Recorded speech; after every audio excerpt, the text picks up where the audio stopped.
Shalom saudara-saudari yang dikasihi Tuhan Yesus Kristus. Saat ini kita akan merenungkan kebenaran firman Tuhan dengan tema Hanya Yesus yang Mampu, yang terdapat dalam kitab Wahyu pasalnya yang kelima ayatnya yang pertama sampai ayatnya yang ke-14. Saudara-saudari yang dikasihi Tuhan, kitab Wahyu ini ditulis oleh salah seorang murid Tuhan Yesus yang bernama Yohanes. Saat itu Yohanes sedang berada di Pulau Patmos. Yohanes terpaksa melarikan diri ke sana karena penganiayaan di Asia Kecil. Di pulau itu, Yohanes dikuasai oleh Roh Kudus dan mendapatkan penglihatan. Saudara-saudari, ada yang beranggapan bahwa kitab Wahyu ini bersifat eskatologis, yaitu nubuatan tentang kejadian-kejadian yang akan terjadi menjelang kedatangan Tuhan Yesus yang kedua kali untuk menyempurnakan kerajaan Allah. Dan pasal 5 ayat yang pertama sampai ayat yang ke-14 merupakan penglihatan tentang anak domba Allah. Pada perikop ini, Yohanes menyampaikan betapa dia merasa sangat sedih, bahkan sampai menangis, karena tidak ada seorang pun yang dianggap layak untuk membuka gulungan kitab dan materainya. Kita dapat melihat pada ayat yang kedua sampai ayat yang kelima. Namun ketika salah seorang dari tua-tua yang ada di dalam penglihatannya Yohanes berkata bahwa singa dari suku Yehuda, yaitu tunas Daud, telah menang, sehingga ia dapat membuka gulungan kitab tersebut. Di tengah-tengah penglihatannya, Yohanes melihat bahwa di tengah-tengah takhta berdirilah seekor anak domba, seperti telah disembelih. Dia menerima gulungan kitab tersebut dari yang duduk di atas tahta. Saudara-saudari yang dikasihi Tuhan, anak domba yang dimaksud adalah Yesus Kristus.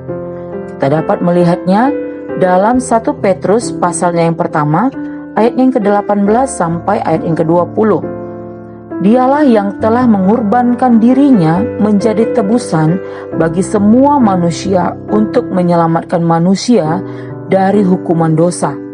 Dia telah merelakan dirinya di atas kayu salib dan dia telah menang atas maut. Dalam penglihatannya, Yohanes juga melihat dan mendengar suara banyak malaikat di sekeliling tahta, makhluk-makhluk dan tua-tua yang beribu-ribu laksa jumlahnya, tersungkur di hadapan anak domba itu dan memberikan pujian kepadanya. Kita dapat melihat pada ayat yang ke-8 sampai ayat yang ke-14. Dialah yang layak menerima kuasa, kekayaan, hikmat, kekuatan, hormat, kemuliaan, dan puji-pujian.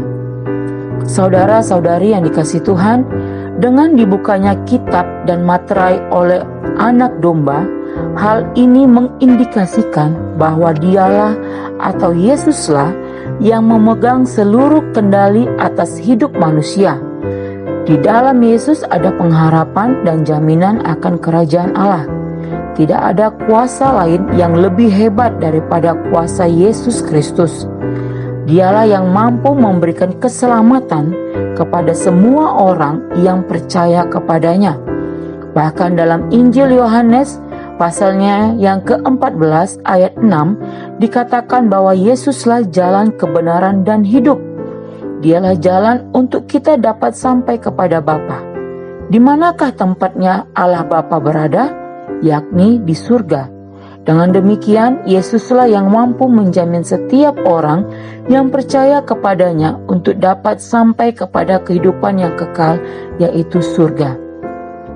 Saudara-saudari yang dikasihi Tuhan, marilah kita menaruh pengharapan kita di dalam Tuhan Yesus Kristus, karena hanya Dialah dan di dalam Dia kita akan memiliki kehidupan yang indah, sebab Dialah yang memegang kendali hidup manusia. Kiranya Roh Kudus menuntun dan menguatkan kita untuk terus berpengharapan kepadanya dan terus memuji serta menyembah Dia.